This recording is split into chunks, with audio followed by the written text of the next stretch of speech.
Trump cows to North Korea's Kim Jong-un. On the same day, Russia says Russia and North Korea are fighting to establish what they call a new and righteous world order. And then Trump went ballistic when he was questioned by CNN about why he is scaling back military exercises with South Korea, a country, of course, that has been core to America's defense for 80 years, where the United States has about 30,000 troops. Did he ask you specifically to scale back on those? Quiet. You're very disrespectful in front of this young man. Okay? Don't you find her disrespectful? He understands. Quiet. Who are you with? I'm with CNN. Fake news. I just wanted to follow up on the South Korea question. You're a loud, boisterous person. You're fake news. I was trying to find out if you had been talking to Kim Jong-un, if he had asked you to scale back on those military exercises. Obviously, Kristen Holmes' fair and important question struck a nerve, because it is shocking that the United States would scale back exercises with South Korea, the country where America has its largest military base abroad, largest military base outside the United States, in South Korea. So why is Trump doing it? Well, here's one reason he gave. Kim Jong-un has always treated me with great respect, and we met on numerous occasions, actually, two primary occasions, spoken and spent time. I understand him. He understands me. So this is about, keep in mind, Trump also said that North Korea today has been, quote, unthreatening. Now, of course, none of this is true. North Korea launched a threatening ballistic missile test just before these joint exercises between the U.S. and South Korea began, as he has, by the way, many times during Trump's presidency. In fact, this was North Korea's second reported launch in less than a week, as the country is pushing to expand its nuclear missile arsenal, including new missiles designed to hit the United States of America. Yes, back in March, North Korea conducted a test for a missile engine capable of hitting the U.S. mainland.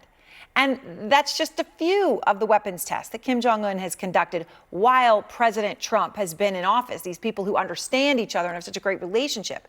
Kim even noted back in March that thanks to the war in Iran, North Korea's nuclear status is now, quote unquote, irreversible. Now, of course, Kim, who Trump famously said sent him a love letter, and who Trump now claims understands him, had that whole summit, if you remember, just to get Kim to abandon nukes. Remember back in Singapore? Well, that summit, of course, failed. And North Korea has long seen the United States as its ultimate enemy, not South Korea. After all, here are some of the videos released by North Korea over the years. There's the one with a target on the White House. Look at this. Zooms in. Boom. U.S. Capitol blows up. Another with a missile flying through space across the globe and meanders its way. Where's it going? Nope, not to Seoul. No, where's it going? Where's it going? Oh, Washington, D.C. Non-threatening, right? Another missile sent to destroy the United States. Look, we see this imagery time and time again from Kim Jong-un, right? There's no question about whether it's a hostile country to the United States, right? So why is Trump giving Kim the biggest possible prize, pulling back on America's single biggest foreign military base, dropping joint military exercises? Well, let's just circle back to where I began with Russia, which tonight confirmed that North Koreans are fighting with Russians in Ukraine to drive out the quote-unquote Ukrainian Nazi clique. In fact, according to Volodymyr Zelensky, there are now up to 50,000 North Korean troops on the front lines for Russia. Again, Putin's top emissary tonight said that Russia and North Korea are fighting together to establish a new and righteous world order. You don't need to kind of read between the lines to understand that what they're saying is it replaces the United States-led world order, right?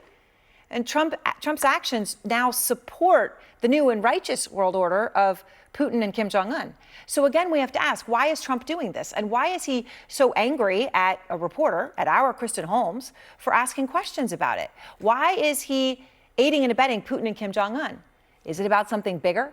Or is it as petty as vengeance at South Korea for not helping him with Iran? When I called recently the president of South Korea, who I think he's very nice, actually, but I called him, I said, would you like to give us a little hand? We don't need help with Iran, but if you'd like, give us a hand with Iran. He said, no, thanks. And I said, wait a minute, we have 39,000 soldiers over there guarding you from Kim Jong-un, your next door neighbor, and you're not going to help us on a very easy military operation in Iran? That's strange. No, we'd rather not get involved. I say, well, why are we involved in helping you? Kristen Holmes is out front at the White House. And Kristen, all of this clearly hit a nerve with Trump today. There are extremely serious and legitimate questions about what's going on here, of course, which you were asking there. Yeah, and Aaron, there's precedent for this. That's why this question is so important. President Trump there saying that he had some kind of communication or opened the door to communication with Kim Jong-un. And then shortly afterwards, this announcement that they were scaling back the military exercises with our ally, South Korea. I'm going to bring you back several months to when Zelensky was coming to the White House, and the day before, we knew Zelensky was going to ask for Patriot missiles. The day before, President Trump talked to President Putin, and because of that phone call, the next day, he denied giving Zelensky Patriot missiles, citing conversations that he had had with Vladimir Putin. So this is a real and justifiable question. There's also an issue about how this pertains overall to the other crisis that he is facing, which is this war in Iran. The idea that North Korea has been stockpiling illegal nuclear weapons, what message is that sending to Iran that he is willing to support North Korea in this as they stockpile these illegal nuclear weapons, or at least look the other way? Now, all of this is coming at a point where President Trump seems to be, at least foreign policy-wise, completely spiraling, and that is likely due to what we are seeing here at home. There is no end in sight to this war in Iran. And in fact, President Trump is saying the same thing today that he said 5 months ago, that they want to negotiate, that they're not going to come up with a deal that he likes, and that the baseline premise of this entire war is to make sure Iran doesn't get nuclear weapons. That does not change anything that we have seen other than an enormous amount of use of U.S. military force in Iran in the last 5 months. Now, part of the reason he is likely having so many issues, particularly when it comes to Iran and answering these questions, is this poll. The poll that we did at the end of last month, in which we asked voters if they believe that the Iran war was worth both the U.S. lives lost and the financial costs, and 74% of Americans said no. Those polls are not lost on this White House. A question about whether he was prioritizing the interests of North Korea. His response was, no, I'm making it much safer. Talked about his relationship with Kim Jong-un, saying that he understands him, he understands me, I'm making things safer. Is this action actually making things safer? Well, I think if you go back and look at historically where we've been with regard to the United States partnering with South Korea, we have 28,500 soldiers, sailors, and airmen there, is to defend the people of South Korea and importantly, kind of defend the principle of territorial sovereignty. We've been there for decades, since the end of the Korean War, of course, and we lead the United Nations Command. So it's important that we're there to defend that country, and the exercises are part of that to maintain deterrence and practice defense. In fact, you know, the All-Chief Freedom Shield is one of 2 exercises that are conducted each year, one in March, one in August. It's a very successful exercise. It's both the United States and South Korea, but also other nations participate or observe as well.